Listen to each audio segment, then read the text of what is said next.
Hello, chào Vinh, xin chào các bạn. Hôm nay thì mình chia sẻ bánh kẹp giòn nha. Cái kiểu bánh kẹp nước cốt dừa. Bánh ăn rất là ngon luôn. Mình nướng ở trong cái khuôn bánh kẹp trái tim kiểu truyền thống luôn nè. Dễ làm mà ngon miệng và mình ăn được lâu nữa. Thì bây giờ mời các bạn mình cùng vào bếp để thực hiện luôn ha.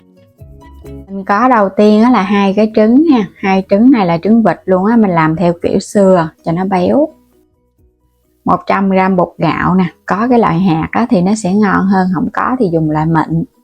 Và bên đây là 1 chén bột năng 150g.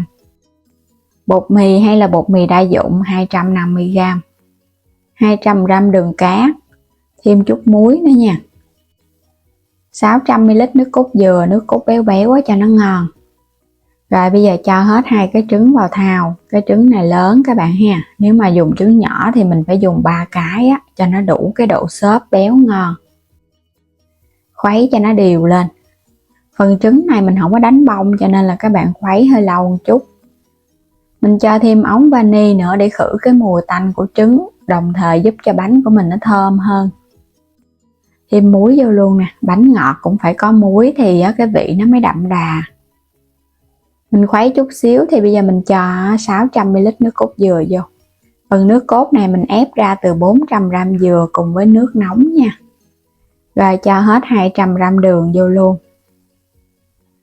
Các bạn sẽ trộn đều ha. Mình vừa trộn vậy nè, giúp cho đường nó tan, cũng giúp cho trứng của mình nó sẽ được đều hơn á, nó không có bị lợn cợn.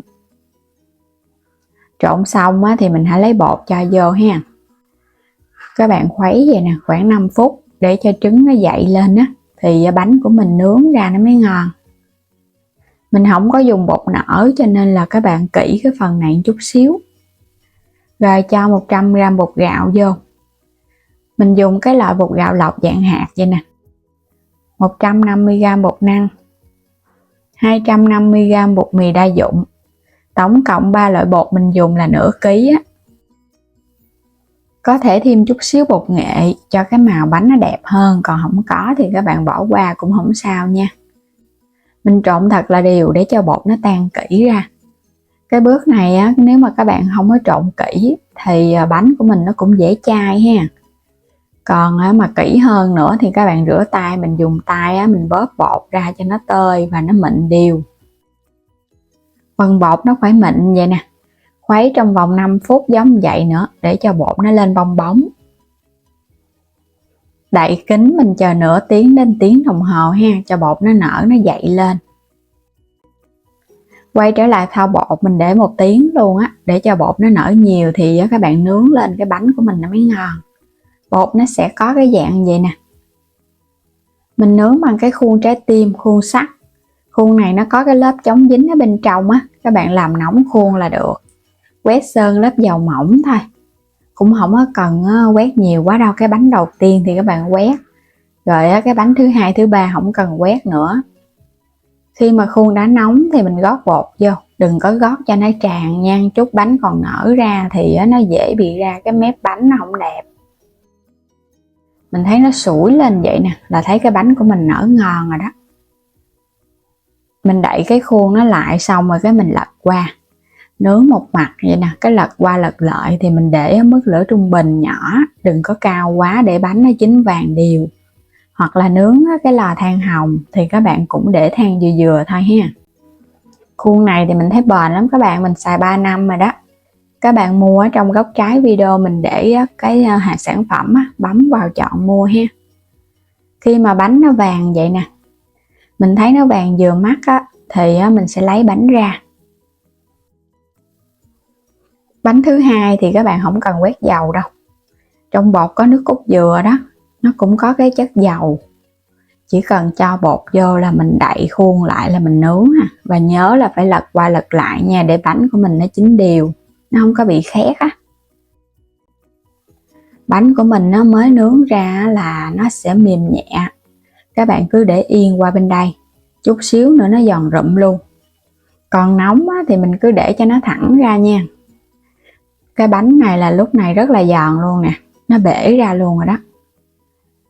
Công thức này là mình thấy bánh khi nướng nó giòn, nhưng mà các bạn để nguội thì nó mềm xốp ngon chứ nó không hề bị cứng.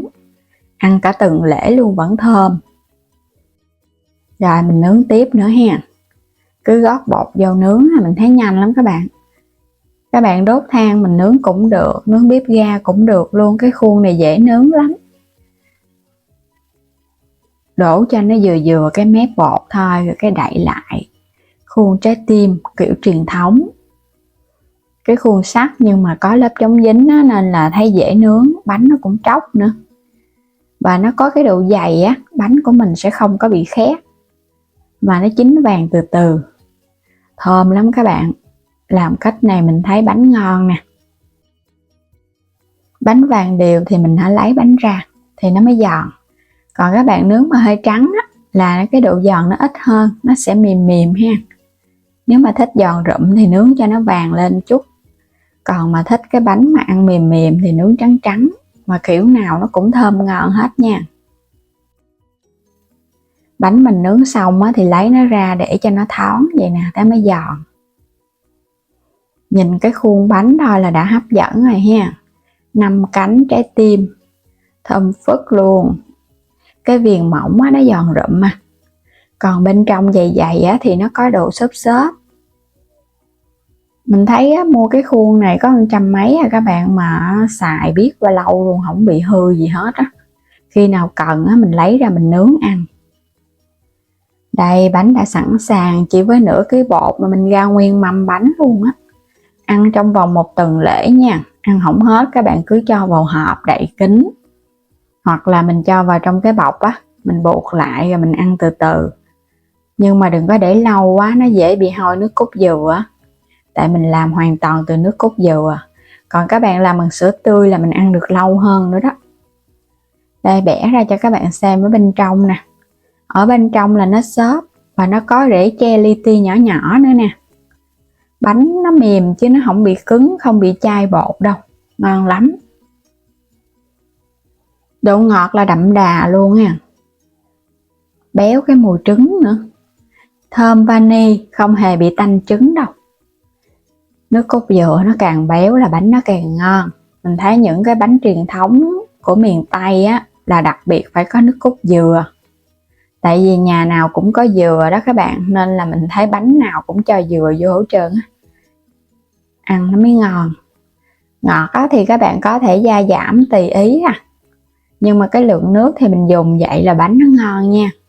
Bây giờ thì cảm ơn các bạn đã theo dõi hết video của mình nha. Vui lòng đăng ký kênh Alo Trà Vinh và Alo Trà Vinh 2 ủng hộ mình.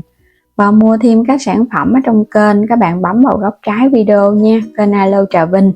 Xin chào tạm biệt và hẹn gặp lại các bạn ở những video tiếp theo.